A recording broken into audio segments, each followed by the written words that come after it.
स्वतंत्रता के बाद भारतीय नारी की स्थिति में क्रांतिकारी बदलाव आया। आज की नारी राजनीतिक, सामाजिक, आर्थिक सभी क्षेत्रों में आगे बढ़ रही है। पर इन सब की शुरुआत कब हुई?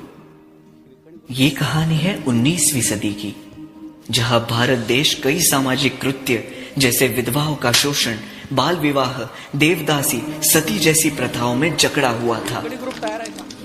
पुरुष प्रधान संस्कृति में स्त्री का पढ़ना मानो अभिशाप था।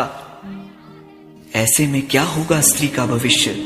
क्या होगी स्त्री की दशा?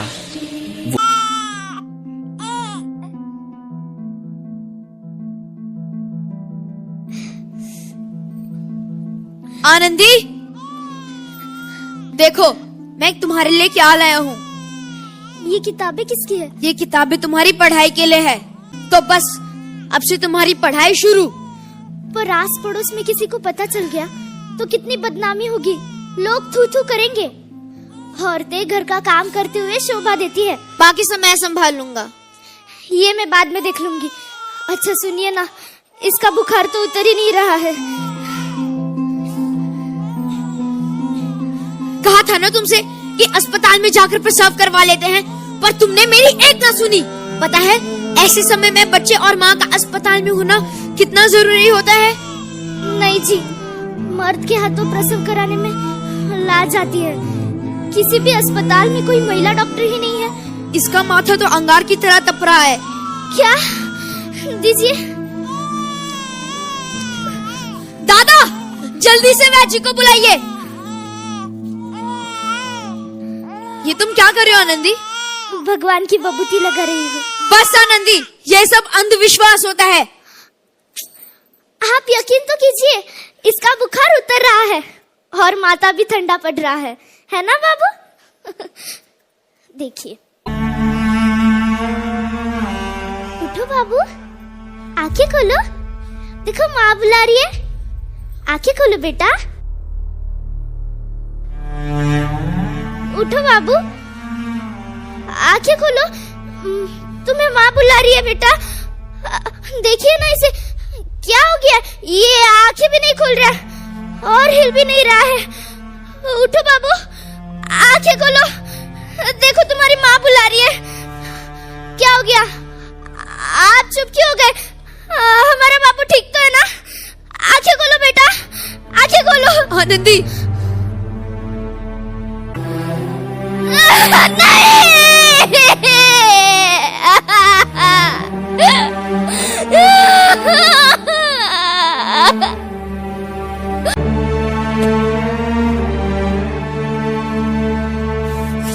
कुछ नहीं है यहाँ आनंदी, बंद करो ये पागलपन। भगवान ने मेरा बच्चा छीन लिया। नहीं, भगवान ने नहीं, तुम्हारी जिद ने और तुम्हारे अंधविश्वास ने हमारा बच्चा छीन लिया।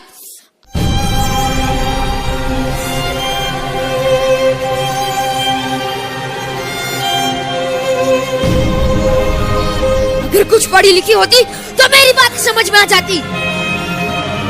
तुम अनपढ़ की अनपढ़, गवार।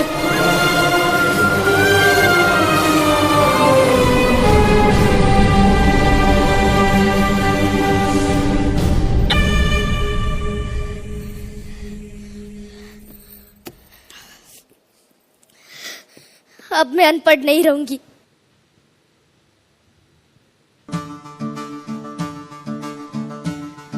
नहीं रहूंगी मैं अनपढ़। मैं पढ़ूंगी ताकि कल किसी माँ को इलाज के अभाव में अपना बच्चा ना खोना पड़े।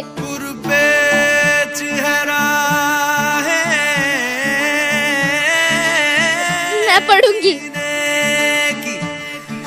किस्मत एक टेढ़ी बाजी है। ओए, कहाँ जा रही है? पापा, पाठशाला। औरत जात को पढ़ने का कोई अधिकार नहीं है। खबरदार, घर के बाहर कदम रखा दो। तेरे हाथ में किताब देखी तो तेरे हाथ नहीं रहेंगे। शिक्षा एक शक्ति है जो सारी कमजोरी दूर करे। शिक्षा वो प्रकाश है जो अंधकार को दूर करे। शिक्षा कोई भेदभाव नहीं करती। शिक्षित होना हम सबका अधिकार है। कहता ये पल खुद से निकल, जीते हैं चल, जीते हैं चल, जीते हैं चल।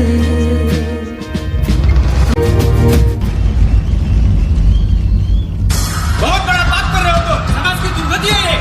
स्त्री को पढ़ने का कोई अधिकार नहीं है। धार्मिक कार्य में रुकावट हो तुम। शास्त्र का विरोध है। मारो, मारो इन्हें, पत्थर से मारो। कितना भी हो जुल्म, कितनी भी परेशानी, इस समाज का हर बार हम सहेंगे। पीछे नहीं हटेंगे अब अपने कदम। भारत के हर बेटी को बढ़ा के रहेंगे।